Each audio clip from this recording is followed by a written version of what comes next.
Keluarga sapa wi? Bapakmu? Nggih. Endi wong ya? Kelitah-keliti. Ngajar. Lah mboten ngertos kok Kon wau. potong wi. Gondrong. Hubungane apa ngerti-ngerti bapakne kon potongi maksudnya piye? Amen ketok besus ngono lho. Gondrong ning dalang. Ah iya. Nek ngomong cepete ra jamak-jamak. Ajam-ajam ngene. Rado. Rajang. Rajang.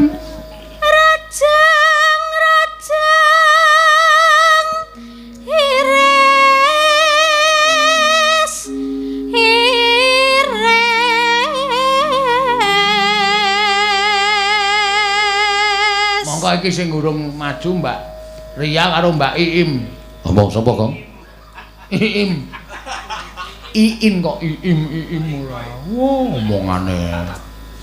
Daleme kali Persing, kali Gesing. Kali Persing.